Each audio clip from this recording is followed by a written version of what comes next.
రాత్రి 1 గంటకు అయింది నాకు షూట్. నెక్స్ట్ ఎర్లీ మార్నింగ్ 5:30కి ఫ్లైట్. బట్ స్టిల్ ఎలా ఒకలా మేనేజ్ చేసి మార్నింగ్ అయితే లేచాను. నానా కష్టాలు తిప్పలు పడి ఫ్లైట్ అయితే హ్యాపీగా టైంకి ఎక్కేసాను. నా దరిద్రం కాదు, ఎప్పుడు ఈ ఎమర్జెన్సీ ఎగ్జిట్ సీట్ ఏటో నాకు వస్తుంది. లాస్ట్ టైం బృందావన్ వెళ్ళేటప్పుడు కూడా ఎమర్జెన్సీ ఎగ్జిట్ సీటే ఇచ్చాడు. ఫ్లైట్ అక్కతో మాట్లాడుకొని పక్కన ఒక విండో సీట్ ఖాళీ ఉంటే అక్క నాకు అక్కడ కూర్చోబెట్టు అన్న. హ్యాపీగా వెళ్ళిపో చెల్లమ్మ అంది. నేను కొద్దిగా చిన్న ఎక్స్ట్రా ఇచ్చిన ఎక్స్ప్రెషన్స్ తెచ్చుకొని ఒక పాట పెడదాం అనుకున్నా. తర్వాత గుర్తొచ్చింది యూట్యూబ్లో కాపీ రైట్స్ ఇష్యూ వస్తుందని. సో మూసుకొని వాయిస్ ఓవర్ ఇద్దాం అనుకున్నాను. ఈ చిన్న ఎగస్ట్రాల్ చేసే గ్యాప్లో వెనక్కున్న ఆంటీ స్లీప్ వేసేసింది. నేను నా సన్ గ్లాసెస్ షో ఆఫ్ చేస్తున్నా, అంతకు మించి ఇక్కడ ఏమీ లేదు. ఫైనల్లీ గోవాలో అయితే ల్యాండ్ అయిన ఆనందంలో ఇంకా 2-3 ఎక్స్ట్రాలు చేశాను. నెక్స్ట్ అయితే ఇది అవుతుంది మన గోవా ఎయిర్పోర్ట్ అంతా కూడా చాలా బాగుంది, కానీ చిన్నదే, మన హైదరాబాద్ అంతా అయితే ఉండదు, చిన్న ఎయిర్పోర్ట్. ఇలా ల్యాండ్ అయ్యానో లేదో అప్పుడు ఒక బ్యానర్ కనిపించింది, buy 3 get 1 ఫ్రీ అంట. అదే అండి బియర్. గోవా వచ్చింది అందుకే అనుకుంటున్నారేమో. నేను అసలు తాగబోతునే కాదు, అసలు నేను తాగను కూడా, కానీ గోవాకి వచ్చాను నేను. వస్తారు నాలాంటి వాళ్ళు కూడా గోవాకి వస్తారు, మీరు టెన్షన్ పడకండి. Finally in Goa.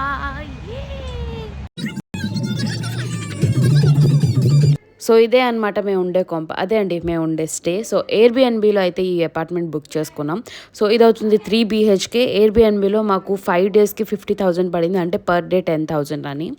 అండ్ ఇక్కడైతే మంచిగా హ్యాపీగా అన్నీ ప్రొవైడ్ చేశారు. లైక్ కిచెన్లో ఉన్న utensils, oven, fridge, purifier and kitchen view ఇది.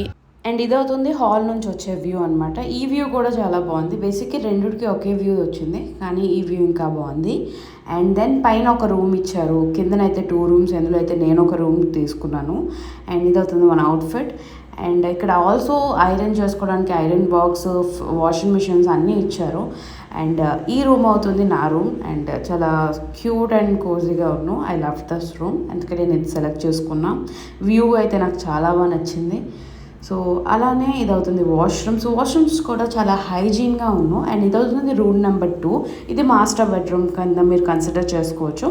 అండ్ ఈ రూమ్లో కూడా ప్రతి రూమ్లో ఏసీస్, ఫ్యాన్స్ అన్నీ మంచి ఫెసిలిటీస్ అన్నీ ప్రొవైడ్ చేశారు. అండ్ ఈ రూమ్లో అయితే వెరైటీగా వాష్రూమ్లో ఒక బాల్కనీ ప్రొవైడ్ చేశారు, క్యూట్ అండ్ బ్యూటిఫుల్.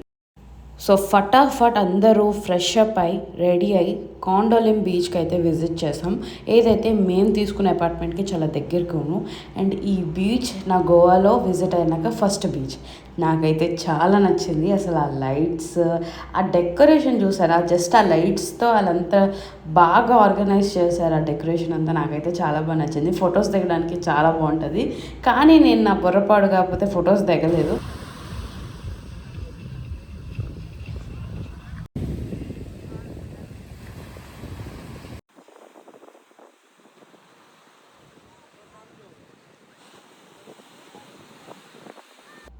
5:30 అలా సన్సెట్ అయ్యే టైంకి విజిట్ చేసాం. అలాగా ఆల్మోస్ట్ నైట్ 12 దాకా మేము ఆ బీచ్లోనే ఉన్నాం. అంత బాగుంది అక్కడ వైబ్ అయితే. ఇలాగ ఒక అతను వచ్చి ఫైర్ గేమ్ కూడా ఆడారు. Like it's a wow. అలాగ వాళ్ళు వచ్చి ఎంటర్టైన్ చేసి మనీ కలెక్ట్ చేసుకుంటారనమాట. చాలా బాగా చేశారు అలా అయితే.